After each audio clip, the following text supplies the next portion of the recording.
आज दमदार 10 की शुरुआत आपकी जान की हिफाजत करने वाले इन्वेस्टिगेशन से। ब्रिटेन और मलेशिया में कोरोना को लेकर ऐसा कुछ हुआ जिससे इंडिया को बेहद सतर्क हो जाने की जरूरत है। सवाल यह है कि ऐसा हुआ क्या है, दिखाते हैं आपको।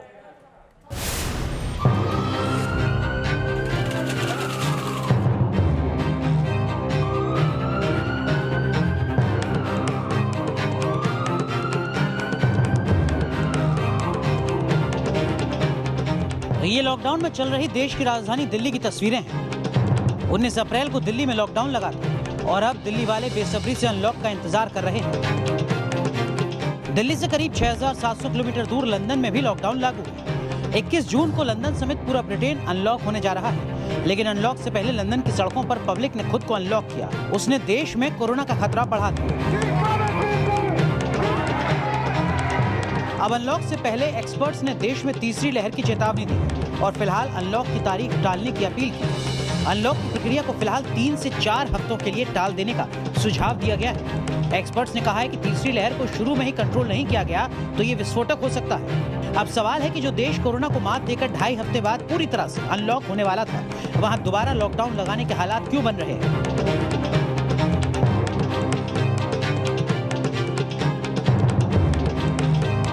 इस सवाल का जवाब है लंदन से आई ये तस्वीरें। अनलॉक का काउंटडाउन शुरू होते ही लंदन की पब्लिक ऐसी फ्री हुई मानो महीनों बाद इन्हें आजादी मिली। लॉकडाउन खत्म होता और देश अनलॉक होता उससे पहले ही लंदन के पूल में तैराकी के शौकीनों का जमावड़ा लग गया।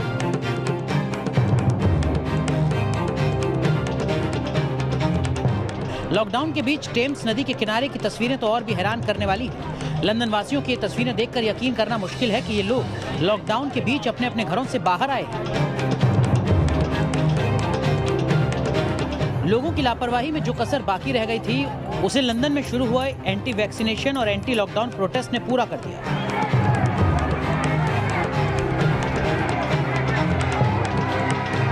सरकार के खिलाफ ऐसे प्रदर्शनों में शामिल लोग न तो मास्क में नजर आए और न ही इन्होंने कोरोना प्रोटोकॉल का पालन किया। लंदन के अलग अलग इलाकों में ऐसे प्रदर्शन लगातार तेज होते जा रहे हैं। लोगों की ऐसी लापरवाही और इन प्रदर्शनों का नतीजा क्या हुआ, अब वो देखिए।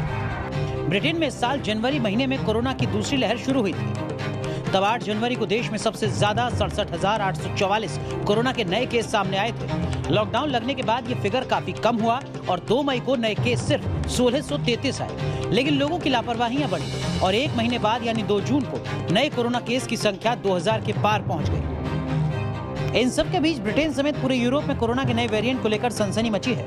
कोरोना का ये वेरिएंट सबसे पहले नेपाल में मिला था, जो धीरे धीरे यूरोप को भी अपनी चपेट में ले चुका है। कहा जा रहा है कि वैक्सीन की दोनों डोज लेने के बावजूद भी ये वेरिएंट खतरनाक साबित हो रहा है। यूरोप में इस वेरिएंट के पुर्तगाल में मिलने की पुष्टि हो चुकी है। हालांकि ब्रिटेन सरकार के वैज्ञानिक एडवाइजरी ग्रुप ने कहा है कि इस वेरिएंट को लेकर ज्यादा पैनिक होने की जरूरत नहीं है। पहले से ही वायरस के हजारों वेरिएंट मौजूद हैं। ब्रिटिश मेडिकल एसोसिएशन ने कोरोना के नए वेरिएंट का हवाला देते हुए सरकार से कहा है कि अगर वायरस का नया वेरिएंट फैला तो अस्पताल में भर्ती होने वालों की संख्या और मौतें दोनों तेजी से बढ़ेंगी। So every day we're having long sessions, we're interrogating all the data, we're looking at all the various models, and the best the scientists can say at the moment in their guidance to us is that we just need to give it a little bit longer. And I'm sorry that's frustrating for people. I know that people want a clear answer about the way ahead for June the 21st, but at the moment we just got to wait a little bit longer. Kashmir से कर्नाटक और लखनऊ से दिल्ली तक जो लोग देश के unlock होने का बेसब्री से इंतजार कर रहे हैं, उन्हें ब्रिटेन से आई इस खबर से सीख लेने की जरूरत है, क्योंकि इस बार अनलॉक में लापरवाही हुई तो कोरोना की तीसरी लहर आने में ज्यादा वक्त नहीं लगेगा। महाराष्ट्र में 2 दिन पहले लॉकडाउन में ढील दी गई और इस ढील का रिजल्ट क्या हुआ, अब वो देखिए। मुंबई में घर से बाहर निकलने वाले लोगों की सड़कों पर बाढ़ सी आ गई। जिन्हें जरूरी काम था वो भी और जिन्हें जरूरी काम नहीं था वो भी घरों से एक साथ बाहर निकल गए। नतीजा ये हुआ कि पुलिस को बढ़े ट्रैफिक को कम करने के लिए कार्रवाई तक करनी पड़ी। महाराष्ट्र सरकार तीसरे वेव की तैयारी में लग गई है, लेकिन मुंबई में किस तरह से लोग बेखबर और बेखौफ होकर घर से बाहर निकल रहे हैं और सड़कों पर ट्रैफिक किस तरह की है, ये आपको मैं तस्वीरों के जरिए दिखाना चाहता हूं। देखिए ये ट्रैफिक मुंबई का वेस्टर्न एक्सप्रेस हाईवे करीब 2.5 घंटे हो चुके हैं और ये जो हाईवे है ये पूरी तरह से जाम है। इसका कारण है कि आगे नाकाबंदी लगी हुई है और इतने लोग जो बेवजह घरों से निकल रहे हैं उन्हें अब लौटने के लिए कहा जा रहा है। ये जाम करीब 5 किलोमीटर पीछे तक लगा हुआ है। मुंबई पुलिस ने जगह जगह पर नाकाबंदी करके ऐसे लोगों के खिलाफ कार्रवाई की जो लोग लॉकडाउन के नियमों का पालन नहीं कर रहे हैं और बिना वजह घरों से बाहर निकल रहे हैं। इसका असर ये हुआ है कि आज बुधवार के दिन मुंबई की सड़कें खाली खाली दिखाई दे रही हैं। लोगों की ऐसी लापरवाही का नतीजा क्या हुआ वो भी देखिए। मुंबई में 31 मई को कोरोना के 666 नए केस आए थे। 1 जून को ये संख्या 830 पहुंची और 2 जून को ये आंकड़ा 923 तक पहुंच गया। पुणे में 31 मई को 1045 केस आए थे। 1 जून को नए केस 1504 आए और 2 जून को ये संख्या 1820 तक पहुंच गई। ऐसे ही ठाणे में 31 मई को 561 नए कोरोना केस आए। 1 जून को ये संख्या बढ़कर 565 हुई और 2 जून को ये संख्या 641 तक पहुंच गई। महाराष्ट्र की तरह राजस्थान में भी 1 जून से लॉकडाउन में थोड़ी ढील दी गई और इसका नतीजा क्या हुआ वो भी देखिए। राजधानी जयपुर में 31 मई को 220 कोरोना केस आए थे। 1 जून को ये बढ़कर 233 हो गए और 2 जून को कोरोना के नए केस 241 हो गए। यानी लॉकडाउन के बीच कोरोना के नए मामलों में जो हर दिन कमी दर्ज हो रही थी वो लॉकडाउन में ढील मिलते ही बढ़नी शुरू हो गई। आंकड़ों के बदलते ट्रेंड के साथ साथ हमारे सामने ब्रिटेन के अलावा मलेशिया का उदाहरण भी है, जहां 4-5 महीनों के भीतर ही कोरोना की तीसरी लहर का खतरा देश में तीसरी बार लॉकडाउन लेकर लौटा है। मलेशिया में कोरोना की दूसरी लहर का पीक 30 जनवरी को आया, जब देश में सबसे ज्यादा 5728 नए केस आए थे। देश में लागू पाबंदियों के बाद 16 मार्च से यह आंकड़ा कम होकर 1063 के आसपास पहुंच गया। लेकिन अनलॉक के बीच 29 मई को मलेशिया में रिकॉर्ड 9020 नए केस दर्ज किए गए, जिसके बाद मलेशिया की सरकार ने 31 मई को पूरे देश में लॉकडाउन का ऐलान कर दिया। लॉकडाउन के बाद राजधानी कुआलालंपुर की सड़कों पर सन्नाटा पसरा है। जरूरी चीजों की दुकानें और मेडिकल स्टोर्स के अलावा सभी दुकानें बंद हैं। स्कूल कॉलेज भी बंद कर दिए गए हैं। लॉकडाउन नियमों के तहत हर घर से सिर्फ 2 लोगों को ही जरूरी सामान खरीदने के लिए बाहर निकलने की इजाजत दी गई है। यही नहीं, 10 किलोमीटर के दायरे के बाद किसी को भी जाने की अनुमति नहीं दी गई। जाहिर है दूसरी बार अनलॉक होते हिंदुस्तान के सामने चुनौतियां भी बड़ी हैं, क्योंकि हिंदुस्तान ब्रिटेन और मलेशिया के मुकाबले जनसंख्या के मामले में बड़ा देश है और तीसरी लहर को लेकर वैज्ञानिक भी पहले ही सचेत कर चुके हैं।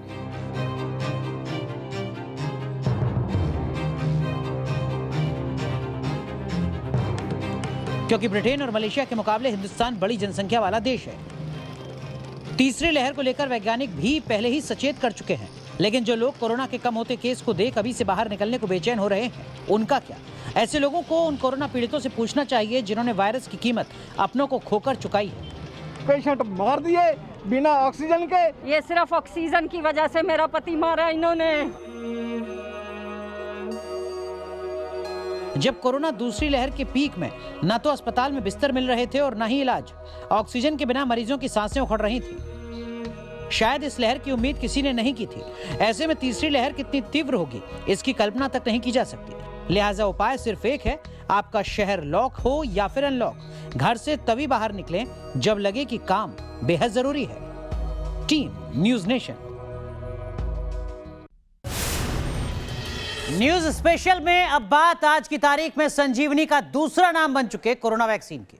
क्या आपको पता है कि हमारे पड़ोसी देश भूटान को अपने 18+ आबादी को वैक्सीन की 2 डोज लगाने के लिए टीके की कितनी खुराक चाहिए? ज्यादा अपने दिमाग पर जोर देने की जरूरत नहीं है, हम बताते हैं करीब 11 लाख डोज। लेकिन सोचिए अगर वैक्सीन की इतनी ही डोज बर्बाद हो जाएं तो इसे क्या कहेंगे? महामारी के काल में यह पाप हुआ है और वो भी हिंदुस्तान के एक राज्य में। क्या है पूरी खबर, देखिए इस रिपोर्ट में। साहब वैक्सीन तो नहीं लगवाएं, जो कोई भी सुविधा न दी जाए, बिजली खम्भों खा लेंगे। कभी बुखार हमारे 5 कदम जाते थे गिर जाते थे और घुटना भी फूट गया। इसके बाद बुखार अभी तक नहीं हुई, बाद में छाले और शुरू हुई है तो उन्होंने ये बोला कि वैक्सीन का ही असर है। डॉक्टर के पास गया था, ये बोले कि अगर वैक्सीन नहीं लगवाओगे तो लाइट काट देंगे, तो काट दी। अब 18+ वाले की वैक्सीन बहुत कम मिल रही है, ये हमें इंतजाम खुद को करना है। जनाब को तो आप पहचानते ही होंगे, राजस्थान के मुख्यमंत्री अशोक गहलोत हैं। देश में वैक्सीनेशन ड्राइव जब से शुरू हुई है तो न जाने कितनी बार ये बातें दोहरा चुके हैं। कहते हैं कि राजस्थान जितनी वैक्सीन मांग रहा है, केंद्र सरकार उसकी 1/4 भी नहीं दे रही और वैक्सीन की किल्लत ऐसी है कि हमें सेंटर तक को बंद करना पड़ा। लेकिन वैक्सीन संकट पर सीएम गहलोत के इस दावे की जब न्यूज नेशन ने पड़ताल की तो जो हमारे कैमरे में रिकॉर्ड हुआ वो हैरान करने वाला नहीं, बल्कि महामारी में किसी पाप से कम नहीं था। एक और जहां देश में वैक्सीन की एक खुराक के लिए लोगों को कई दिनों का इंतजार करना पड़ रहा है, तो वहीं दावा ये किया जा रहा है कि राजस्थान में 11.5 लाख से ज्यादा वैक्सीन की डोज बर्बाद कर दी गई। और ये दावा है देश के शहरी विकास मंत्री हरदीप सिंह पुरी का। हरदीप सिंह पुरी के इस ट्वीट को गौर से देखिए। साफ साफ आरोप है कि राजस्थान ने कोरोना वैक्सीन की 11.5 लाख डोज बर्बाद कर दी। सरकार, मुख्यमंत्री और इनके मुखिया राहुल गांधी सियासत करते रहे। अब वैक्सीनेशन के बारे में ये पोल सीधे सीधे खुल गई कि 18 साल की से ऊपर की जो वैक्सीनेशन होना था, राज्य सरकार की जिम्मेवारी थी, उनको करनी चाहिए थी। अभी तक ग्लोबल टेंडर खेल रहे हैं, लेकिन राजस्थान के नौजवानों को वैक्सीन मिली नहीं। उसके उलट वैक्सीनेशन कचरे के ढेर में देखी गई, और एक बार नहीं, कई बार, कई जगह। तो सीधा सीधा एक प्रोटोकॉल होता है कि जो वेस्ट होती है उसको भी आपको ठीक तरीके से पैक करके, और उसकी एक लिमिट है कि उसमें आपको शो करना होता है। जिस राज्य में वैक्सीन का संकट हो, टीके की कमी के कारण सेंटर बंद करने पड़े हो, उस राज्य में अगर 11.5 लाख डोज बर्बाद हो जाए तो यह कोई छोटी मोटी खबर नहीं है। और यही वजह है न्यूज नेशन ने इस बड़ी खबर की पड़ताल करने की सोची। केंद्र सरकार के आंकड़ों के मुताबिक राजस्थान में 16 जनवरी से 17 मई तक 11.50 लाख से ज्यादा कोविड डोज बर्बाद कर दिए गए। खबर की पड़ताल के लिए न्यूज नेशन रिपोर्टर लाल सिंह फौजदार राज्य के अलग अलग 35 वैक्सीन सेंटर की पड़ताल की। कहीं सेंटर्स पर वैक्सीन बर्बाद हो रही है तो कहीं घर जाकर वैक्सीन बर्बाद हो रही है, लेकिन वैक्सीन बर्बाद हो रही है, इस सच को सरकार माने तो शायद सुधार की गुंजाइश हो। हम आपको आज तस्वीरों में दिखा रहे हैं, आप देख लीजिए, जांच करा लीजिए कि किस तरह अमृत की ये बूंद कूड़ेदान में पहुंच गई। बामुश्किल इसको इकट्ठा किया गया है। जो जिंदगी हो सकती थी वो जमींदोज कर दी गई, और इसका परिणाम ये है कि जो कोहराम बचा उसके चक्कर में कई तो मासूमों के सिर से माँ बाप के साए उठ गए। लेकिन शायद सरकार इस बात को सुनना नहीं चाहती या समझना नहीं चाहती। एक ये और हम बताते हैं आपको, ये 500 से अधिक वॉयल आप देख रहे हैं, इसमें कोविशील्ड की वॉयल है और साथ ही कोवैक्सीन की भी है, यानी कि बर्बादी दोनों की हुई है। ये कोवैक्सीन की है, हर किसी पर बैच नंबर है, ऐसा नहीं है। आप इसको गौर से देखेंगे तो हर किसी पर बैच नंबर डला हुआ है। ये देखिए, जैसे ये वॉयल जो मेरे हाथ में है, इसमें आप बैच नंबर देख सकते हैं। ये हम क्यों दिखा रहे हैं, इसके पीछे एक मकसद है। हमारे चिकित्सा मंत्री या कोई भी जिम्मेदार कल सवाल जवाब कर सकते हैं कि आप जो वैक्सीन दिखा रहे हैं पता नहीं कहाँ से ले आए। आप मेल कर लीजिए साहब, मिला लीजिए। इस वॉयल का जो बैच नंबर है, ये देखिए, बैच नंबर 4121Z057। ये हमें बार बार बोल रहा हूँ, इसको आप मिलान कर लीजिए। ये राजस्थान के वैक्सीनेशन सेंटर से लाई गई वॉयल है।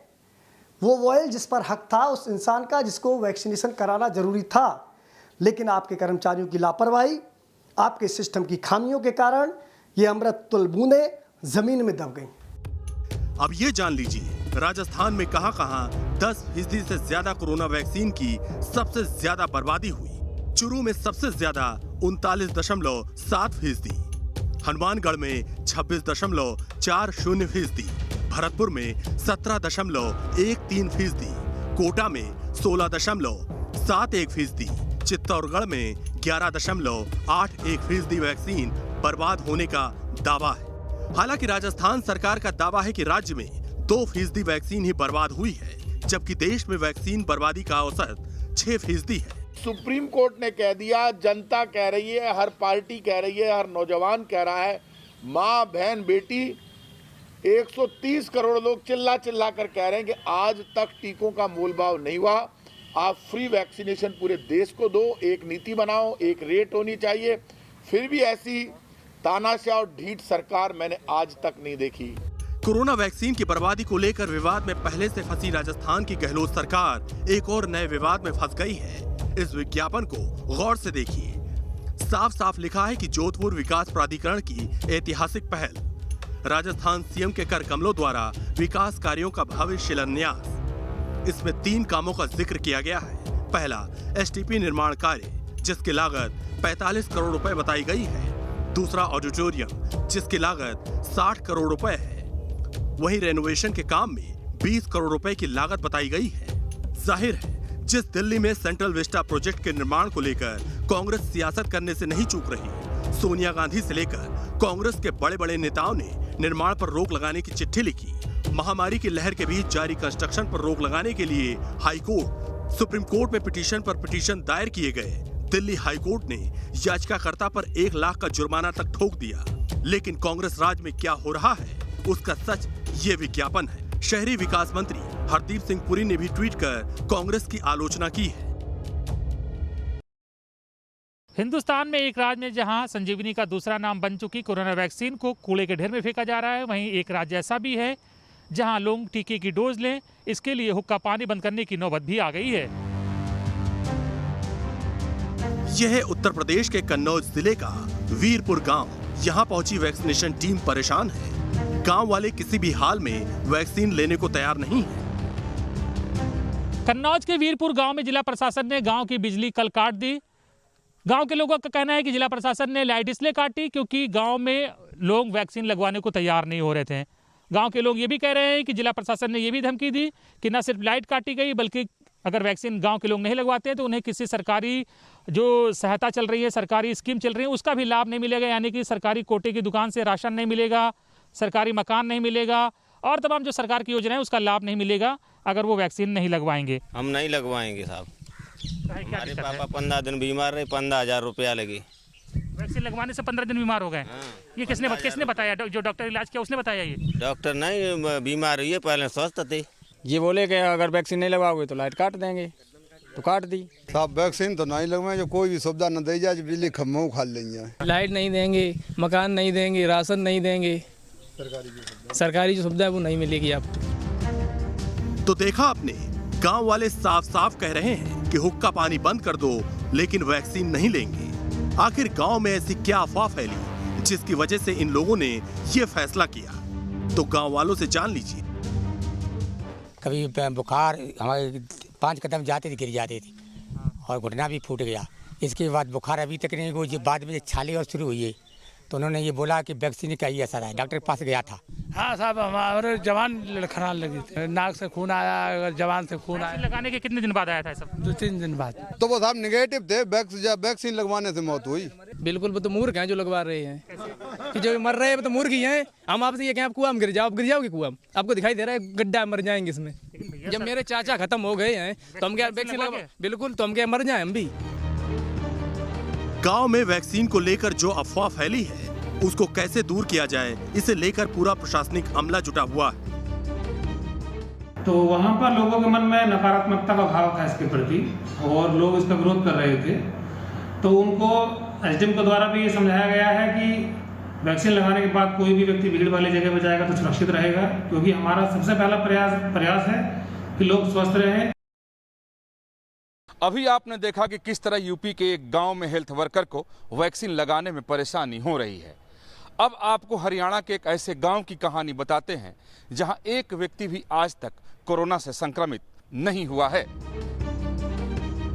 यह है पंजाब और राजस्थान की सरहद को छूता हरियाणा के सिरसा जिले का जोड़किया गांव। आबादी 1800 के करीब है, लेकिन यहाँ कोई कोरोना रोगी नहीं है। इसी तरह यहाँ के 7 गांव ने कोरोना के खिलाफ जंग में बड़ी कामयाबी हासिल की। सिरसा जिले में कुल 332 के गांव हैं टोटल, और उनमें से अभी जो हमने आंकलन किया है उसमें 7 गांव ऐसे निकल के आए हैं जहां पे कोरोना का कोई भी मरीज नहीं सामने आया है। सिरसा के इन 7 गांव ने कोविड गाइडलाइंस के पालन के साथ सख्त कोरोना प्रोटोकॉल को अंजाम देकर घातक वायरस को मात देने में कामयाबी हासिल की है।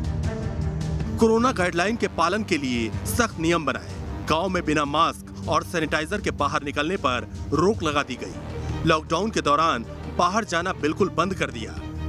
हर हफ्ते गांव को सैनिटाइज किया गया। शादियों तक की तारीख टाल दी गई। गांव में ही सब्जियां उगाई गईं और सबने मिल बांट कर इसका इस्तेमाल किया। बाहर जाते ही नहीं, सावधानी आप ही रहती है, इकट्ठे बैठते ही नहीं कहीं। न ताश खेलने न और दोपहर बंद के लिए दूर दूर बैठ रहा हूं बस। हरियाणा के 7 गांव में जहां अब तक कोरोना की एंट्री भी नहीं हुई है, तो वहीं महाराष्ट्र सरकार ने कोरोना का गांव में होने वाला संक्रमण 100% रोकने के लिए 50 लाख रुपए के इनाम का ऐलान कर दिया है। कोरोना की दूसरी लहर की सबसे ज्यादा मार झेलने वाले महाराष्ट्र ने एक नए अभियान की शुरुआत की है। इस मिशन में गांव में कोरोना संक्रमण फैलने से रोकने की पहल की गई। उद्धव सरकार ने कोरोना मुक्त गांव प्रतियोगिता का ऐलान किया। कोरोना फ्री गांव को विकास के लिए 50 लाख रुपए दिए जाएंगे। 6 राजस्व संभागों में से हर एक में से विजेता को इनाम की रकम मिलेगी। ये प्रतियोगिता सीएम ठाकरे के हाल में घोषित माई विलेज कोरोना फ्री पहल का हिस्सा है। इसका मकसद गांव तालुका जिले को कोरोना फ्री करने के लिए जन भागीदारी बढ़ाना है। Team news nation. अमूल दूध पीता है इंडिया, ये ऐड आपने जरूर देखा या सुना होगा, लेकिन 75 साल पुरानी इस कंपनी पर एनिमल वेलफेयर के लिए काम करने वाली संस्था पेटा ने सवाल उठाते हुए अमूल कंपनी को कुछ सुझाव दिए, जिससे विवाद गहरा गया है। न्यूज़ नेशन ने गुजरात के शहर आणंद से अमूल कंपनी और उससे जुड़े लोगों से खास बातचीत करके ग्राउंड रिपोर्ट से जायजा लिया है। ये रिपोर्ट देखिए। रोजाना 1000 से 1200 होता है। अभी गर्मी में, ठंडी में बढ़ जाता है। अच्छी खांसी हो जाती है और घर का गुजारा भी हो जाता है और ये धंधा मेरे को अच्छा जमता है। इनसे मिलिए, ये हैं अल्पेश भाई और उनका परिवार, जिनकी जिंदगी डेयरी और मिल्क प्रोडक्ट बेचने वाली कंपनी अमूल की वजह से बदल गया है। अल्पेश के पूर्वजों ने 1965 में 10 गायों के साथ दूध बेचने का काम शुरू किया था और आज उनके पास 200 गाय और भैंसें हैं, जिनके जरिए वो एक दिन में करीब 1200 लीटर दूध अमूल को बेचते हैं। इस वक्त हम आनंद जिले के नावली गांव में है। आनंद वही जिला है जहां पर अमूल का जन्म हुआ और यहाँ के किसान और दूध उत्पादकों की ज़िंदगी अमूल ने कुछ इस तरह से बदल दी। आप अपने स्क्रीन पर देख रहे हैं कि हाथ से दूध नहीं निकाला जा रहा, यहाँ पर जो है वो टेक्नोलॉजी के ज़रिए गाय में से दूध निकाला जा रहा है और यहाँ पर करीब 200 मवेशी है और इस तबेले में हमारा परिवार 1965 से ये धंधे में है और अभी मेरे पास पहले 5 भैंस से शुरू किया था मेरे परिवार ने। फिर अभी मेरे पास 200 जानवर है, गाय भैंस मिला के 200 जानवर है। वो सब अमूल के माध्यम से वजह से है। रोजाना कितने लीटर दूध आप अमूल को देते हैं? रोजाना 1000 से 1200 होता है। अभी गर्मी में, ठंडी में बढ़ जाता है। ये परिवार अनटच यानी बिना हाथ से छुए मॉडर्न टेक्नोलॉजी का इस्तेमाल कर पाइप के सहारे दूध निकालकर अमूल कंपनी को बेचते हैं, जिससे उन्हें लाखों की कमाई होती है। गुजरात के आनंद जिले की इन 2 महिलाओं से मिलिए जो पूरा तबेला चलाती हैं। इनके तबेले में 7 से 80 गाय हैं जो रोजाना 60 लीटर दूध देती हैं, जिसे ये अमूल को बेचकर खासा मुनाफा कमाते हैं। क्या नाम है आपका? अल्पाबेन। अल्पाबेन, ये बताइए कि कितने सालों से आप ये दूध का व्यापार कर रही है और कितने पैसे मिल जाते हैं? यहाँ देखिए मेरे सामने। क्या बात है? कितने सालों से आप ये काम कर रही है? कितना लीटर दूध आप हर रोज अमूल को देते हैं? हम 15 साल से ये व्यापार कर रहे हैं। हर रोज हम 80 लीटर दूध अमूल डेयरी को हम पहुँचाते हैं। आप ये बताइए कि अच्छी खासी कमाई हो जाती है और घर का गुजारा हो जाता है इससे ही? हो जाता है, हाँ। अच्छी खासी हो जाती है और घर का गुजारा भी हो जाता है। अब आप सोच रहे होंगे कि आखिर दूध के जरिए कमाई करने वाले गुजरात के इन परिवारों से हम आपको भला क्यों मिलवा रहे हैं, तो इसकी वजह भी हम आपको बता दें। दरअसल इस कहानी को दिखाने का मकसद है गुजरात के आनंद जिले में लोगों की जिंदगी बदलने वाली कंपनी अमूल और जानवरों पर अत्याचार के खिलाफ आवाज उठाने वाली और उनके संरक्षण के लिए काम करने वाली संस्था या NGO पेटा के बीच गहरा रहा विवाद। हाल ही में पेटा इंडिया ने देश की सबसे बड़ी डेयरी कंपनी अमूल के एमडी RS सोढ़ी को एक पत्र लिखकर कहा कि अमूल को वीगन मिल्क प्रोडक्ट्स का उत्पादन करने के बारे में विचार किया जाना चाहिए। साथ ही ये सुझाव दिया कि अमूल को सोया प्रोडक्ट, पौधों और ड्राई फ्रूट्स से बनाए जाने वाले दूध के उत्पादन पर विचार करना चाहिए, जिसके बाद विवाद गहरा गया और अमूल ने इस सुझाव के विरोध में पेटा से कई सवाल पूछने के साथ पीएम नरेंद्र मोदी को चिट्ठी लिखकर पेटा इंडिया के ऊपर प्रतिबंध लगाने की मांग की है। 2017 में भारत सरकार ने जो हमारा जो फूड डिपार्टमेंट है FSSAI, उसने एक कानून पास किया कि जो खाने पीने की चीज़ में लोग ना हर जगह दूध का प्रयोग कर रहे थे, कोई आलमंड के ऊपर, सोया के ऊपर, कोई भी उसका पीस करके डाल देता केमिकल, उसको लिख देते दूध। तो एक कानून बना 2017 में कि सिर्फ गाय, भैंस, बकरी या किसी पशु के थन से जो निकलेगा सिगरेट के, उसी को आप दूध कह सकते हो, उसके पैकेट पे दूध वही लिख सकते हो। ऐसे में न्यूज नेशन की टीम आनंद जिले के ग्राउंड रिपोर्ट पर तहकीकात करने निकली कि अमूल कंपनी की वजह से यहाँ के लोगों की जिंदगी में कितना बदलाव आया और ये लोग कैसे दूध से जुड़े कारोबार से अपनी कमाई कर रहे हैं। हमने अपनी रिपोर्ट में ये पाया कि वाकई में अमूल की वजह से यहाँ के लोगों की जिंदगी बदल चुकी है।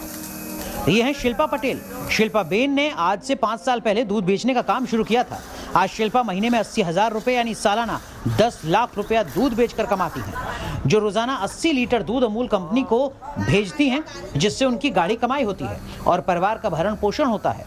शिल्पा के मुताबिक अमूल कंपनी की वजह से पिछले 5 साल से उनके घर में किसी तरह की कोई आर्थिक तकलीफ नहीं हुई। वो इन पैसों से अपने परिवार और जानवरों की देखभाल अच्छे से कर पाती हैं। मैं 5 साल से धंधा कर रही हूँ और मेरे को वो 1 महीने का 70-80 हज़ार का दूध मेरा बिकता है और 10,000 का ग्राहक को ले जाते हैं दूध। और मेरे को जब से धंधा में मैं ज्वाइन हुई ना, तब से मेरे को कभी आपत्ति नहीं आई पैसे की। मैं जब चाहे तब पैसा ले सकती हूँ बैंक से और दे सकती हूँ और बच्चों को भी परवरिश अच्छी तरह से कर सकती हूँ और जानवरों की भी अच्छी तरह से परवरिश कर सकती हूँ। आनंद में शिल्पा की तरह हजारों महिलाएं ऐसी हैं जो दूध बेचकर अपने परिवार का खर्च उठाती हैं। ऐसे में पेटा के साथ उठ रहे अमूल के विवाद का ये लोग पुरजोर विरोध कर रहे हैं। अब आपको बता दें कि पेटा ने अमूल को क्या सुझाव दिए जिससे ये विवाद पैदा हुआ। दरअसल पेटा ने अमूल को जानवरों से दूध निकालने के बजाय वीगन मिल्क पर ध्यान देने को कहा। आपको बता दें कि वीगन मिल्क सोया प्रोडक्ट, पौधों और ड्राई फ्रूट्स के जरिए तैयार होता है। वीगन मिल्क पशुओं से मिले दूध से अलग होता है। वीगन मिल्क में फैट की मात्रा काफी कम होती है। वीगन मिल्क की खासियत होती है कि इसे अपनी जरूरत के मुताबिक ताज़ा करके उपयोग किया जा सकता है। लेकिन अमूल को पेटा का यह सुझाव पसंद नहीं आया। उसने पेटा से पूछ लिया कि क्या वो इसके जरिए 10 करोड़ गरीब किसानों के रोजगार को छीनना चाहती है। अमूल ने पेटा से सवाल किया कि अगर कंपनी दूध का उत्पादन बंद कर देगी तो इन 10 करोड़ लोगों को रोजगार कैसे मिलेगा। अमूल ने सवाल किया कि किसी मल्टीनेशनल कंपनी के सोया प्रोडक्ट के लिए पिछले 75 सालों में किसानों के साथ मिलकर बनाए गए एक मजबूत ढांचे को छोड़ दिया जाए। अमूल और पेटा के बीच उठे इस ताजा विवाद से कई और सवाल भी सामने आए हैं, क्योंकि व्हाइट रेवोल्यूशन के जनक वर्गीश कुरियन के सपने को अमूल अब तक साकार करता आया है और भारत जैसे विकासशील देश में उस दुग्ध उत्पादन कंपनी का योगदान बेहद अहम है। जरा एक नजर अमूल कंपनी के योगदान पर भी डालिए। अमूल की स्थापना साल 1946 में इंडियन डेयरी कोऑपरेटिव सोसाइटी के सौजन्य से हुई थी, गुजरात के आनंद में। गुजरात के 36 लाख लोग इस कंपनी के जरिए अपना व्यवसाय करते हैं। करीब 13 जिले और 13,000 गांव को इससे फायदा पहुंच रहा है। अमूल कंपनी की सालाना आय करीब 38,000 करोड़ रुपए है। कंपनी में करीब 1,000 लोग काम करते हैं। ऐसे में पेटा के बयान का विरोध न सिर्फ अमूल कंपनी बल्कि गुजरात के लोग भी कर रहे हैं, क्योंकि ये उनकी रोजी रोटी का अहम साधन है और दुग्ध उत्पादन में अमूल का नाम पिछले 75 साल से है। यही वो आनंद है जहाँ पर अमूल का जन्म हुआ और यही वो लोग हैं जिनकी ज़िंदगी अमूल के ज़रिए बदल गई। आनंद से हेतल खत्री के साथ पूराव पटेल, न्यूज़ नेशन।